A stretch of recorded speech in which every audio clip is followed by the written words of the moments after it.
Hello and welcome to another fun-filled edition of Adam's Music Box, where today I'm going to talk about a musician that I've talked about many times, and this is the great Richard Wagner. Talking about him today because it's his birthday, but I want to just sort of give people the short version of why he was one of the most important musicians of all time. You would be totally within your rights to say he was the most important and most revolutionary musician of all time. So let's go through it. Number one, he changed the way orchestras played. Through his conducting, his essays on conducting, his work with and his tutelage of other great conductors, he turned conducting from something that was often just about getting to the end of a piece without the orchestra losing control. He turned it from that into a role of an artist whose role in shaping a musical event, a musical performance, was equally important to that of the composer. He defined the modern European style of conducting, purpose of conducting, and as a result, he made orchestras more professional, he made them more disciplined, he made them more virtuosic. He also made them larger. He changed the way they sounded, and he even invented his own instrument that helped to create a broader and warmer sound for the orchestras whose size he helped increase. And this, of course, is the Wagner tuba. So I guess those are 2 points, conducting and orchestras. Number three, he created a style of music that was so deeply lyrical.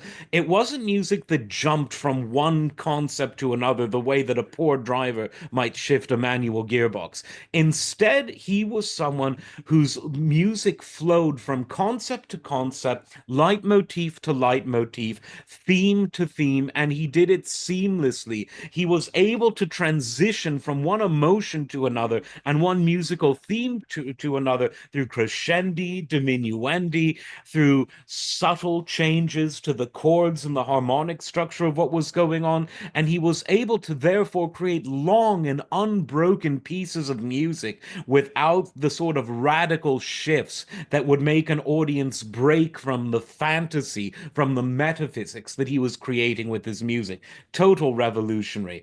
The fact that he was a librettist and a composer, the fact that for him opera was a means of conveying philosophy and ideas and politics and music and lyricism all at once and did it all himself, that was revolutionary. He had his hand in designing the sets. All of that was revolutionary.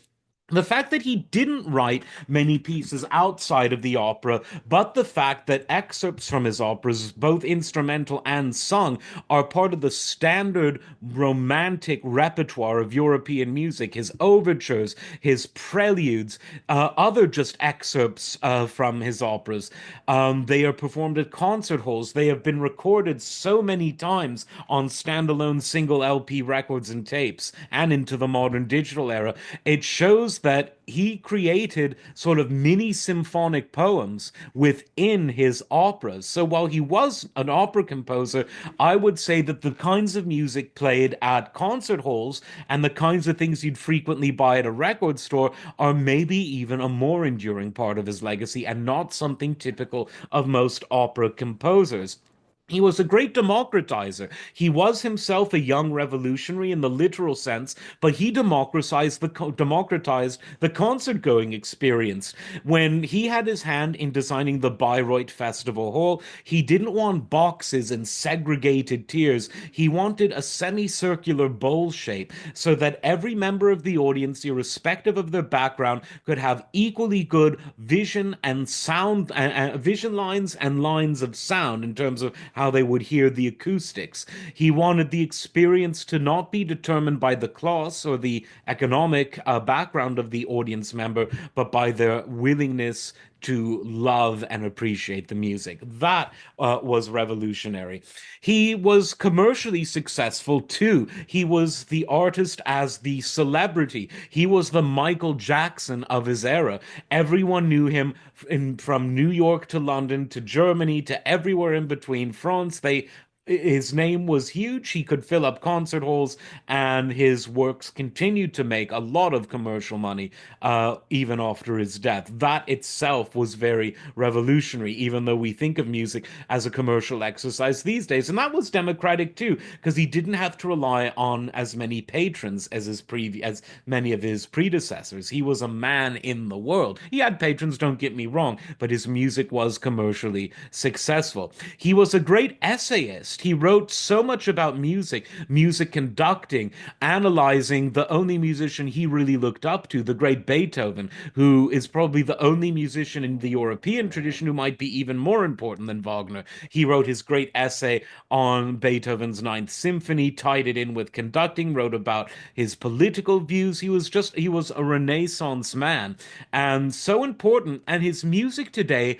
I think, sounds timeless. And I think a lot of it is because it flows. It doesn't have these jerky motions or, oh, movement one, movement two. It just is all so cohesive. And yet within that cohesion is such a great variety of emotional diversity and musical, stylistic diversity. A true, true genius on every level. So happy birthday posthumously. Of course, Richard Wagner.